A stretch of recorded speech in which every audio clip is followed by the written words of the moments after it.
1623년 3월 10일 새벽, 창덕궁에 칼날이 번뜩였습니다. 반정군의 함성이 궁궐을 뒤덮었고 광해군은 황급히 담을 넘어 도망쳤습니다. 그리고 그 혼란 속에서 한 여인이 붙잡혔습니다.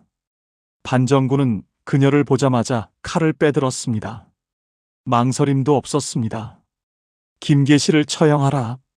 궁녀 한 명을 처형하는데 왜 이렇게 서둘렀을까요? 왕도 아니고 왕비도 아니고 심지어 양반도 아닌 한낱 천민 출신 상궁을 누가 상상이나 했을까요? 개똥이라는 이름으로 태어난 노비의 딸이 조선을 뒤흔들 권력자가 되리라는 것을, 왕의 눈과 귀를 막고 대군을 죽이고 대비를 폐위시키는 실세가 되리라는 것을, 그리고 그 권력이 단 하루 만에 새벽 칼날 아래 끝날이라는 것을. 조선 500년 역사상 가장 논란 많은 여인 김계시. 그녀는 어떻게 권력의 정점에 올랐을까요? 그리고 왜 그렇게 비참하게 몰락했을까요? 지금부터 그 이야기를 시작합니다. 1373년 어느 가을, 한 여자아이가 태어났습니다. 이름은 계시. 한자 그대로 풀면 개똥입니다. 실록의 사관들도 차마 개똥이라고 쓸 수 없어서 비슷한 한자로 바꿔 기록했을 정도였습니다.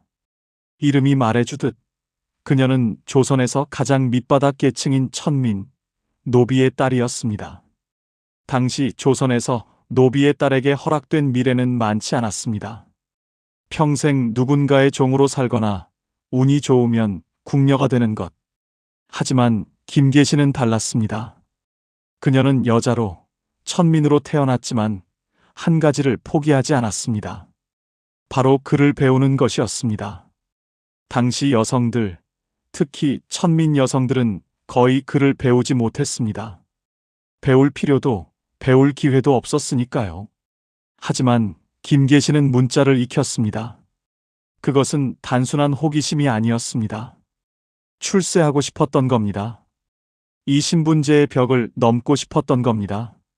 10대 초반, 김계시는 궁궐로 들어갔습니다. 그리고 그녀가 배속된 곳은 다름 아닌 광해군의 처소였습니다. 당시 광해군은 아직 왕자였습니다. 세자도 아니었습니다. 선조에게는 여러 왕자가 있었지만 광해군은 서자였습니다. 적자가 아니었기에 왕위와는 거리가 먼 존재였죠. 하지만 김계시는 매일 광해군을 시중들면서 생각했을 겁니다. 이 사람이 언젠가 왕이 될 수도 있다. 그때를 위해 준비해야 한다. 궁녀들은 대부분 처음 배속된 곳에서 평생을 보냅니다. 그러니 자신의 주인이 출세하면 자신도 출세하는 겁니다. 김계시는 지극정성으로 광해군을 모셨습니다. 아직은 아무 권력도 없는 그저 평범한 궁녀였지만 그녀의 눈빛 속에는 이미 야망의 불씨가 타오르고 있었습니다. 1592년 4월 13일, 조선의 운명이 바뀌는 날이었습니다. 임진왜란이 터진 겁니다. 일본군은 부산에 상륙한 지 불과 보름 만에 한양 코앞까지 쳐들어왔습니다. 그리고 전대미문이 사건이 벌어졌습니다. 조선의 왕, 선조가 경복궁을 버리고 도망친 겁니다. 한양 백성들은 분노했습니다. 왕이 자신들을 버리고 달아났으니까요. 선조는 의주까지 피난을 갔습니다. 명나라로 넘어가려고 했죠. 이때 선조를 따라 파천길에 오른 사람들이 있었습니다. 신하들, 군인들, 그리고 궁녀들. 그 궁녀들 중에 김계시가 있었습니다. 그런데 이상한 점이 있습니다. 김계시는 분명 광해군의 궁녀였습니다. 그런데 왜 갑자기 선조의 파천길에 동행한 걸까요? 이것이 김계시 인생의 첫 번째 전환점이었습니다. 비상사태였습니다. 왕을 수행할 인원을 급히 꾸려야 했고 그 과정에서 김계시가 선발된 겁니다. 대전, 즉 왕을 직접 모시는 곳. 모든 궁녀들이 꿈꾸는 자리였습니다. 김계시에게 기회가 온 겁니다. 그녀는 놓치지 않았습니다. 눈치 빠르고 똑똑했던 김계시는 선조의 눈에 들기 위해 발벗고 나섰습니다. 게다가 그녀는 그를 알았습니다. 열악한 파천길에서 문자를 해독할 수 있는 궁녀가 얼마나 귀했겠습니까? 선조는 김계시의 능력을 알아봤습니다. 그리고 놀라운 일이 벌어졌습니다. 전쟁 중에 김계시가 일반 궁녀에서 단숨에 정오품 특별상궁으로 승진한 겁니다. 하지만 전쟁은 김계시만 변화시킨 게 아니었습니다. 광해군도 변했습니다. 선조는 전쟁이 터지자 부랴부랴 광해군을 세자로 책봉했습니다. 적자를 기다리다간 왕조가 무너질 수도 있었으니까요. 그리고 선조는 의주로 도망갔지만 광해군은 분조를 이끌고 전국을 돌며 민심을 수습했습니다. 함경도, 강원도를 누비며 백성들을 만나고 의병을 격려하고 전쟁을 진두지휘했습니다. 왕은 도망갔지만 세자는 싸웠습니다. 백성들의 마음이 어디로 향했겠습니까? 광해군은 전쟁 영웅이 되었습니다. 그리고 1598년, 7년에 걸친 전쟁이 끝났습니다. 선조와 광해군은 한양으로 돌아왔습니다. 김계시도 함께 돌아왔습니다. 이제는 특별상궁의 지위를 가지고, 하지만 궁궐로 돌아온 김계시가 본 것은 뜻밖의 광경이었습니다. 선조가 광해군을 노골적으로 경계하고 있었던 겁니다. 1606년 3월, 궁궐에 아기 울음소리가 울려 퍼졌습니다. 인모광후가 아들을 낳은 겁니다. 39세의 선조가 39년 만에 얻은 적자, 영창대군이었습니다. 이 순간 궁궐의 공기가 변했습니다. 광해군은 비록 세자였지만 서자였습니다. 하지만 이제 적자가 태어난 겁니다. 선조의 마음이 흔들렸습니다. 어떻게든 적자에게 왕위를 물려줄 수는 없을까? 신하들도 눈치를 보기 시작했습니다. 영의정 유영경을 비롯한 대신들이 영창대군 편에 섰습니다. 광해군은 불안했습니다. 16년간 세자로 지내며 전쟁터를 누볐지만 이제 모든 것이 무너질 수 있었습니다. 이때였습니다. 한 여인이 광해군에게 은밀히 접근했습니다. 저를 믿으십시오. 제가 도와드리겠습니다. 김계시였습니다. 광해군은 혼란스러웠을 겁니다. 이 여자는 선조의 상궁인데 왜 나를 돕겠다는 건가? 하지만 김계시의 계산은 명확했습니다. 선조는 이미 오래 병을 앓고 있었습니다. 건강이 좋지 않았죠. 만약 선조가 지금 승하한다면 2살짜리 영창대군이 왕이 될 수 있을까요? 불가능했습니다. 결국 광해군이 왕위에 오를 수밖에 없었습니다. 그렇다면 지금 해야 할 일은 무엇일까? 광해군의 편에 서는 것. 선조의 상궁으로 남아있으면 선조가 죽는 순간 출궁해야 합니다. 하지만 광해군의 편에 선다면 다음 왕의 최측근이 되는 겁니다. 김계시는 선택했습니다. 그리고 그녀는 자신이 진짜 광해군의 편임을 증명해야 했습니다. 어떻게 했을까요? 정보를 흘리기 시작했습니다. 선조가 무슨 말을 하는지, 영창대군 편이 무슨 움직임을 보이는지, 인모광후가 무엇을 하는지, 김계시는 궁녀들을 동원해 정보를 수집했습니다. 그리고 그 정보를 광해군에게 은밀히 전달했습니다. 극도의 불안에 시달리던 광해군에게 김계시는 든든한 아군이 되었습니다. 1607년 10월 어느 날, 선조가 갑자기 쓰러졌습니다. 위중했습니다. 선조는 죽음을 예감했습니다. 그리고 영의정, 좌의정, 우의정을 불렀습니다. 광해군에게 왕위를 물려주겠다. 어명이었습니다. 하지만 놀라운 일이 벌어졌습니다. 영의정 유영경이 이 어명을 숨긴 겁니다. 승정원에 알리지 않았습니다. 조정에 발표하지 않았습니다. 대신 선조에게 매달렸습니다. 전하, 제발 어명을 거두어 주십시오. 유영경은 영창대군 파의 수장이었습니다. 광해군이 왕이 되면 자신이 위험해진다는 것을 알았죠. 며칠이 지났습니다. 그리고 기적처럼 선조의 병세가 호전되었습니다. 왕위를 물려주겠다던 어명은 해프닝이 되었습니다. 유영경과 영창대군 파는 안도의 한숨을 쉬었습니다. 하지만 광해군과 김계시는 식은땀을 흘렸습니다. 선조가 다음에 또 위독해지면 어떻게 하지? 그때도 유영경이 어명을 막으면? 2달이 지난 1608년 1월, 선조에게 한 상소가 올라왔습니다. 유영경이 어명을 숨겼습니다. 종사를 위태롭게 한 죄로 처벌해야 합니다. 당연한 말이었습니다. 왕의 어명을 숨기다니, 이건 반역이나 다름없었죠. 하지만 선조는 어떻게 반응했을까요? 분노했습니다. 하지만 유영경에게가 아니라 상소를 올린 신하에게 화를 낸 겁니다.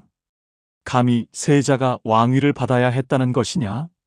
상소를 올린 신하는 역적으로 몰려 처형되었습니다. 광해군과 김계시의 심장이 얼어붙었습니다. 선조는 끝까지 광해군을 왕으로 만들고 싶지 않구나. 언제든 영창대군으로 세자를 바꿀 수 있구나. 그리고 불과 며칠 후 1608년 1월 말, 아무도 예상하지 못한 일이 벌어졌습니다. 선조가 갑자기 승하한 겁니다. 점심에 약밥을 먹고 괜찮아 보이던 선조가 갑자기 죽었습니다. 그것도 하루 만에. 조정은 술렁이었습니다. 너무 갑작스럽지 않은가? 점심까지 드셨다는데. 그리고 소문이 돌기 시작했습니다. 약밥에 무언가 들어간 게 아닌가? 그 약밥을 누가 준비했지? 김계시였습니다. 더 정확히는 동궁, 즉 광해군의 처소에서 준비한 약밥이었습니다. 독살. 그 말이 궁궐을 떠돌았습니다. 하지만 조사는 이루어지지 않았습니다. 왜일까요? 인모광후가 나섰기 때문입니다. 선조가 죽은 지금 2살 영창대군이 왕이 될 수는 없었습니다. 인모광후는 정치적 계산을 했습니다. 지금은 광해군의 환심을 사야 한다. 독살 의혹을 제기해서 광해군을 자극하면 우리 모자가 위험해진다. 그래서 인모광후는 오히려 광해군의 즉위를 서둘렀습니다. 1608년 2월 1일, 광해군이 조선 제15대 왕으로 즉위했습니다. 16년간의 세자 생활, 임진왜란의 영웅, 그리고 숱한 고난 끝에 마침내 왕이 된 겁니다. 그리고 그 옆에는 김계시가 있었습니다. 선조를 독살했다는 의심을 받으면서도, 선왕의 총애를 받았으면서도, 출궁하지 않는다는 비난을 받으면서도 김계시는 궁궐에 남았습니다. 새왕, 광해군의 최측근으로. 광해군이 왕이 되자 김계시의 지위도 달라졌습니다. 광해군의 최측근 상궁, 왕이 가장 신뢰하는 여인.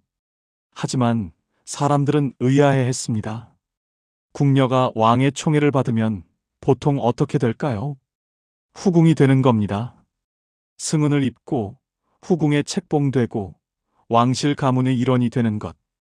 이것이 모든 궁녀의 꿈이었습니다. 김계시도 그럴 기회가 있었습니다. 실록에는 이렇게 기록되어 있습니다.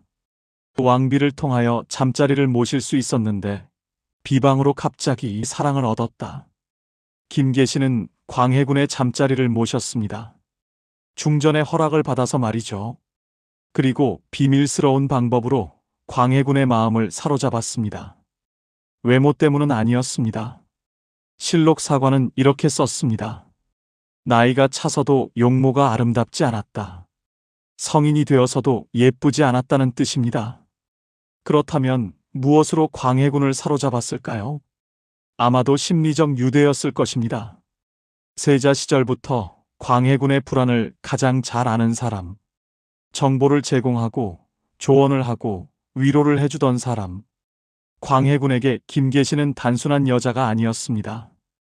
가장 믿을 수 있는 동지였던 겁니다. 그리고 이때 김계시가 놀라운 요구를 합니다. 저를 후궁으로 만들지 말아 주십시오. 광해군은 놀랐을 겁니다. 왜? 후궁이 되면 신분도 올라가고 부귀영화를 누릴 수 있는데? 하지만 김계시의 대답은 명확했습니다. 저는 평생 상궁으로 전하를 모시겠습니다. 왜 그랬을까요? 김계시는 알고 있었습니다. 후궁이 되면 궁궐 출입이 자유롭지 않다는 것을. 후궁은 정해진 처소에서 생활해야 합니다. 하지만 상궁은 다릅니다. 궁궐 전체를 자유롭게 오갈 수 있습니다. 왕의 처소에도, 대비전에도, 대신들의 접견 자리에도 들어갈 수 있습니다. 정보를 수집할 수 있습니다. 권력을 행사할 수 있습니다. 후궁의 명예보다 상궁의 실권을 선택한 겁니다. 이것이 김계시의 천재성이었습니다. 다른 궁녀들이 꿈꾸는 것을 거부하고 진짜 권력이 무엇인지 꿰뚫어 본 겁니다. 광해군은 이런 김계시를 더욱 신뢰했습니다. 권력을 탐하지 않는구나. 오직 나를 위해서만 헌신하는구나. 하지만 이것은 광해군의 착각이었습니다. 김계시는 권력을 탐하지 않은 게 아니라 더 큰 권력을 노리고 있었던 겁니다. 1608년 10월 영창대군의 거처에서 이상한 일이 벌어지기 시작했습니다. 밤마다 소주방 마루 아래에서 귀신 울음소리가 들렸습니다. 소름 끼치는 소리였습니다. 궁녀들은 공포에 질렸습니다. 귀신이 나타났어. 밤에는 그 근처에 갈 수가 없어.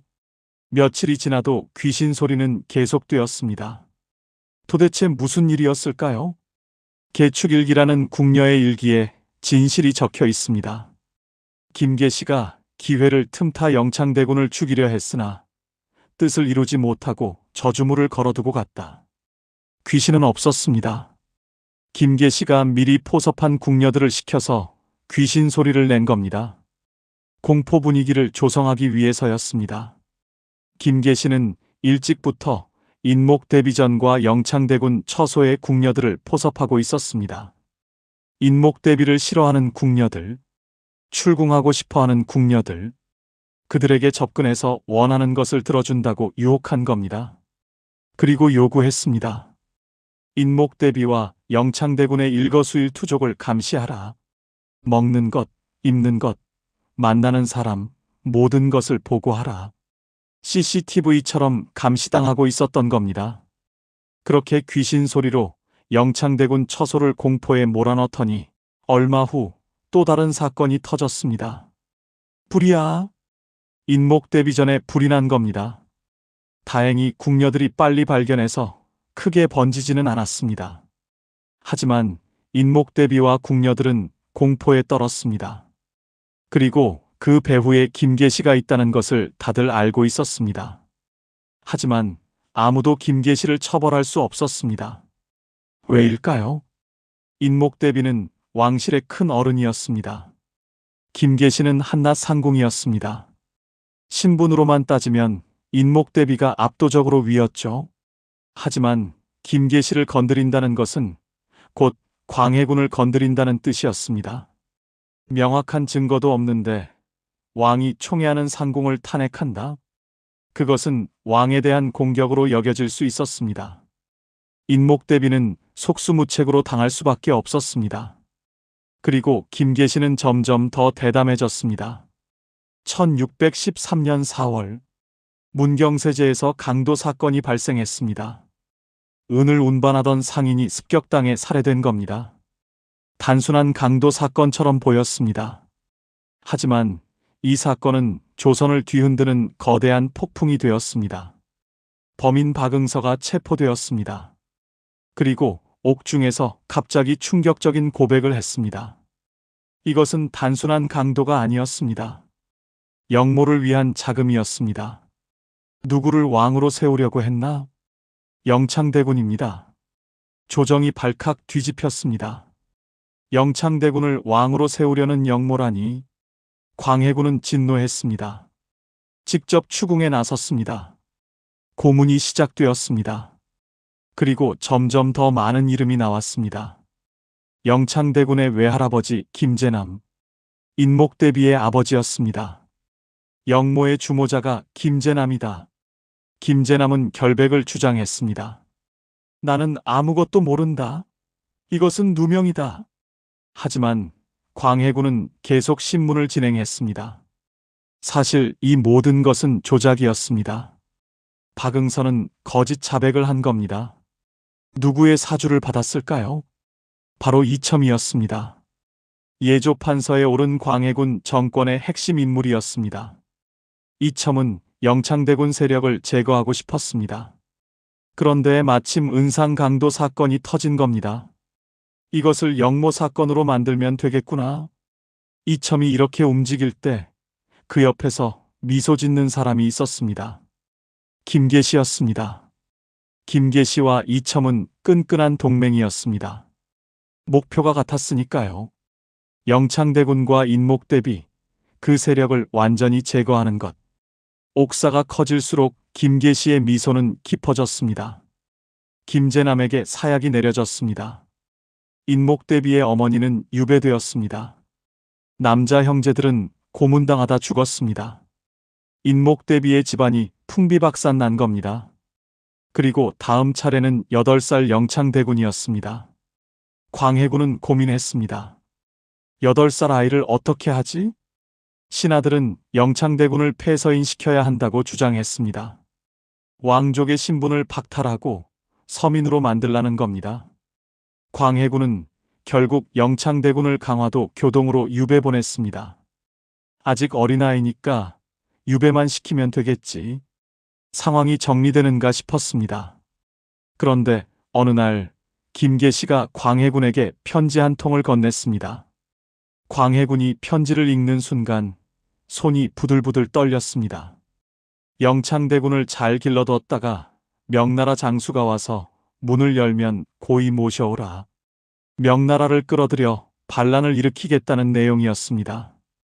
이게 어디서 나온 것이냐? 인목대비전에서 영창대군에게 보내려던 밀서입니다. 김계시가 어떻게 이 편지를 손에 넣었을까요? 영창대군이 유배간 후 김계시는 인목대비전의 궁녀에게 접근했습니다. 영창대군에게 안부 편지를 보낼 수 있도록 해줄게. 궁녀는 인목대비전에 이 말을 전했고 상궁이 안부 편지를 썼습니다. 하지만 그 편지가 김계시 손에 들어간 순간 안부 편지는 영모 편지로 바뀌었습니다. 김계시가 중간중간에 새로운 내용을 추가한 겁니다. 그렇게 조작된 편지는 광해군에게 전달되었습니다. 편지 사건이 있고 열흘 후 안타까운 소식이 전해졌습니다. 영창대군이 승하하셨습니다. 8살 영창대군이 뜨거운 방에서 쪄 죽었다는 겁니다. 온돌방의 열기로 찜질방처럼 만들어서 죽인 겁니다. 인목대비는 뒤늦게 소식을 듣고 가슴을 쥐어뜯었습니다. 내 아들, 내 어린 아들을. 하지만 이미 늦었습니다. 광해군의 눈엣 가시였던 영창대군이 사라졌습니다. 김계시가 원하던 대로 영창대군이 죽었습니다. 김계시는 만족했을까요? 아니었습니다. 이참에 인목대비의 힘을 완전히 빼놓아야 한다. 김계시와 생각이 통한 사람이 또 있었습니다. 이첨이었습니다. 이첨이 신하들을 동원해 상소를 올리기 시작했습니다. 인목대비를 폐모시켜야 합니다. 대비, 즉 왕의 어머니 지위를 박탈하라는 겁니다. 조선 건국 이후 전무후무한 일이었습니다. 아무리 잘못을 했어도 어머니를 폐위시키다니. 광해군도 쉽게 결단을 내리지 못했습니다. 효를 최고의 가치로 여기는 조선에서 어머니를 폐위한다? 그것은 왕의 정통성마저 흔드는 일이었습니다. 하지만 상소는 계속되었습니다. 김계시가 뒤에서 부추겼습니다. 저 여자가 살아있는 한 전하는 편할 날이 없습니다. 언제든 명나라와 손잡고 전하를 끌어내리려 할 것입니다. 5년이 지났습니다. 1618년 폐모론이 다시 대두되었습니다. 이번에는 광해군도 더 이상 버티지 못했습니다. 지금 이후로는 서궁으로만 칭하고 대비라 칭하지 말라. 서궁 유폐. 인목대비는 대비 지위를 박탈당하고 덕수궁, 당시 서궁에 유폐되었습니다. 조선 500년 역사상 유일무이한 사건이었습니다. 동생을 죽이고 어머니를 폐위한 왕. 폐모살제. 광해군은 이 낙인을 평생 짊어지게 되었습니다. 그리고 그 마크에서 판을 짠 사람은 김계시였습니다. 이제 김계시를 막을 사람은 아무도 없었습니다. 그리고 그녀의 권력은 상상을 초월하기 시작했습니다. 정사를 열 때마다 김상궁이 먼저 들어가 마음대로 결정하고 임금도 마음대로 못하였다. 수렴 청정을 하는 겁니까?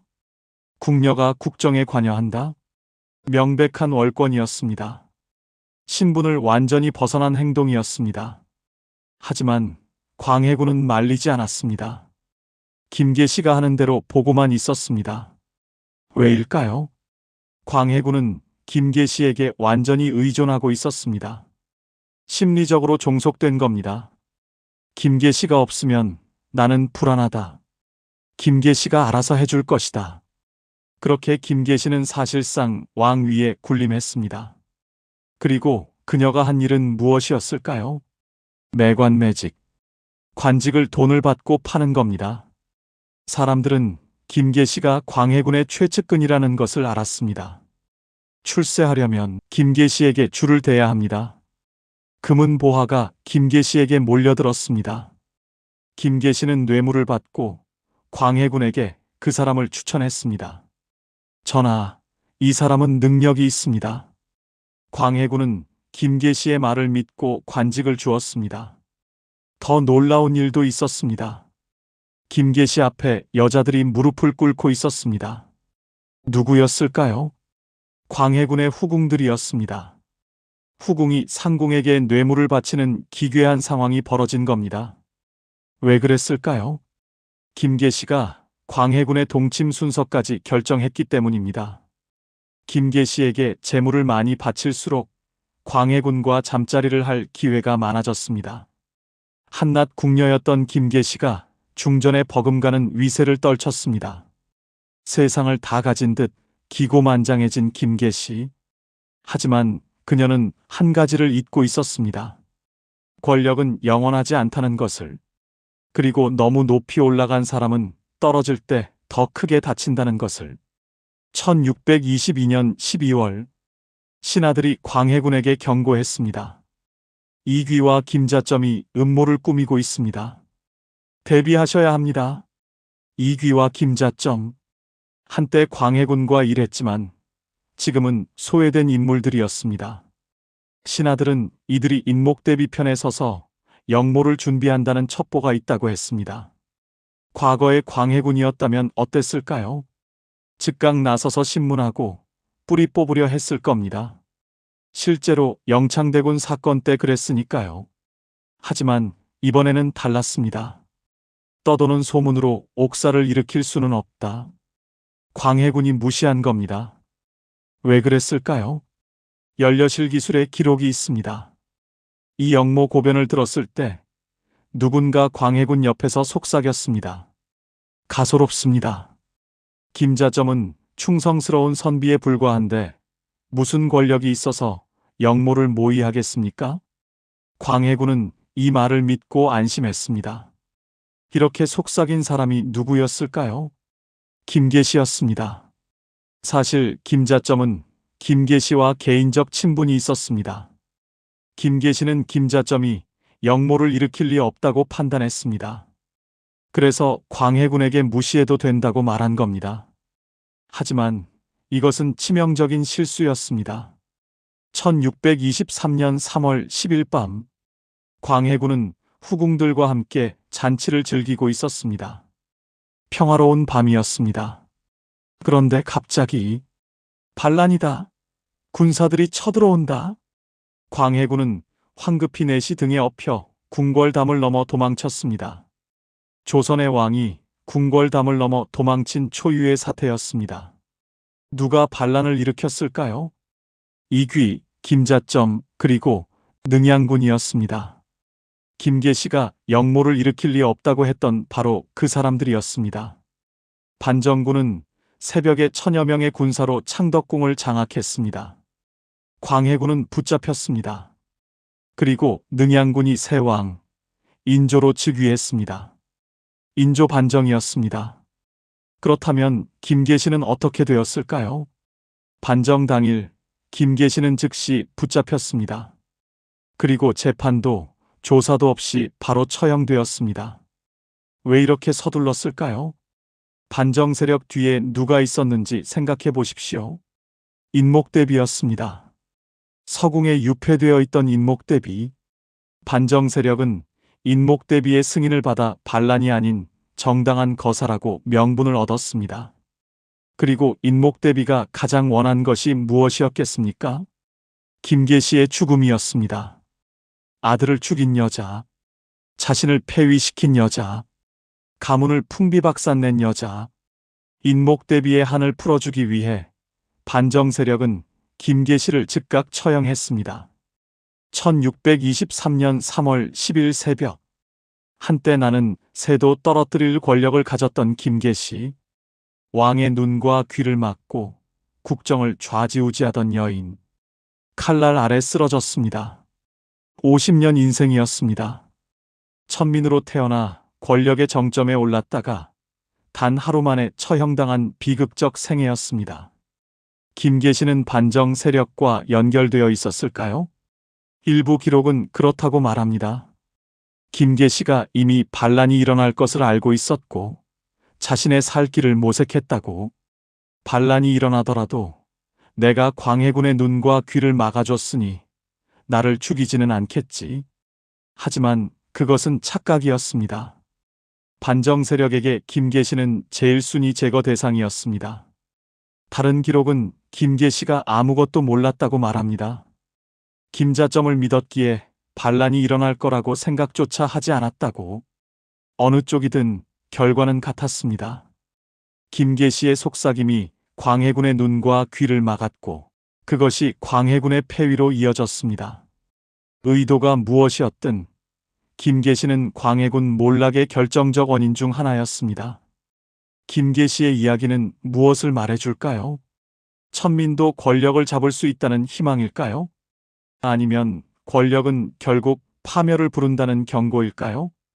아마도 둘 다일 것입니다. 김계시는 신분제의 벽을 뛰어넘었습니다. 노비의 딸에서 왕의 최측근까지 불가능해 보이는 여정을 해냈습니다. 그 점에서 그녀는 놀라운 인물이었습니다. 하지만 권력을 얻은 후 그녀가 한 일은 무엇이었나요? 복수였습니다. 탐욕이었습니다. 오만이었습니다. 영창대군을 죽이고 인목대비를 폐위시키고 매관매직을 일삼았습니다. 권력이 그녀를 변화시킨 걸까요? 아니면 권력이 그녀의 본 모습을 드러낸 걸까요? 아마 둘 다일 겁니다. 김계시는 피해자이면서 동시에 가해자였습니다. 천민으로 차별받았지만 권력을 잡자 더 잔혹하게 남을 짓밟았습니다. 광해군은 어떨까요? 그도 피해자였습니다. 서자로 태어나 평생 정통성을 의심받았습니다. 하지만 왕이 된 후 그는 동생을 죽이고 어머니를 폐위시켰습니다. 김계시와 광해군, 두 사람의 관계는 공생이었습니다. 서로가 서로를 필요로 했고 서로가 서로를 파멸시켰습니다. 만약 김계시가 없었다면 광해군은 인조 반정을 피할 수 있었을까요? 만약 김계시가 겸손했다면, 권력을 남용하지 않았다면, 영창대군을 죽이지 않았다면 아마도 그녀는 편안한 노년을 보냈을 것입니다. 하지만 역사에 가정은 없습니다. 김계시는 선택했고 그 대가를 치렀습니다. 오늘날 우리는 김계시의 이야기에서 무엇을 배울 수 있을까요? 신분의 벽을 넘는 야망의 힘? 권력의 무상함? 겸손과 절제의 중요성? 아마도 모두일 것입니다. 하지만 가장 중요한 교훈은 이것일지도 모릅니다. 권력은 도구일 뿐이라는 것. 그것을 어떻게 사용하느냐가 사람을 영웅으로도 악인으로도 만든다는 것. 김계시는 권력을 얻었습니다. 하지만 그 권력으로 무엇을 했나요? 사람을 살리지 않고 죽였습니다. 화해가 아닌 복수를 택했습니다. 그렇게 권력은 그녀를 파멸로 이끌었습니다. 1623년 3월 10일 새벽, 칼날이 번뜩이는 순간 김계시는 무엇을 생각했을까요? 후회했을까요? 아니면 끝까지 자신이 옳았다고 믿었을까요? 우리는 알 수 없습니다. 하지만 확실한 것은 50년의 삶이 단 하루 만에 끝났다는 것. 권력의 정점에서 죽음의 순간까지 그 거리가 너무 가까웠다는 것. 김계 씨의 이야기는 끝났습니다. 하지만 그녀가 남긴 질문은 여전히 남아 있습니다. 권력이란 무엇인가? 야망은 정당한가? 복수는 정의인가? 신분의 벽을 넘는 것과 인간성을 잃는 것. 그 경계는 어디인가? 여러분은 어떻게 생각하십니까? 만약 여러분이 김계 씨였다면 어떻게 했을까요? 같은 선택을 했을까요? 아니면 다른 길을 걸었을까요? 역사는 반복됩니다. 오늘도 어디선가 누군가는 권력을 향해 달려가고 있을 겁니다. 김계 씨처럼 그들에게 이 이야기가 교훈이 되기를 바랍니다. 권력은 끝이 아니라 시작이라는 것. 중요한 것은 권력을 얻는 것이 아니라 그것을 어떻게 사용하느냐라는 것. 그리고 아무리 높이 올라가도 인간성을 잃어서는 안 된다는 것. 지금까지 조선의 그림자 권력자, 광해의 비선실세 김계 씨의 이야기였습니다. 개똥이에서 권력의 중심에 선 광해의 비선실세, 그리고 처형당한 영모의 주모자. 한 여인의 극적인 삶을 통해 우리는 권력의 본질과 인간의 욕망, 그리고 선택의 무게를 다시 한번 생각해 봅니다. 오늘 이야기가 여러분의 가슴에 작은 교훈을 남겼기를 바랍니다. 다음에도 더 흥미진진한 역사 이야기로 찾아뵙겠습니다. 구독과 좋아요로 응원해 주시면 더 좋은 콘텐츠로 보답하겠습니다. 감사합니다.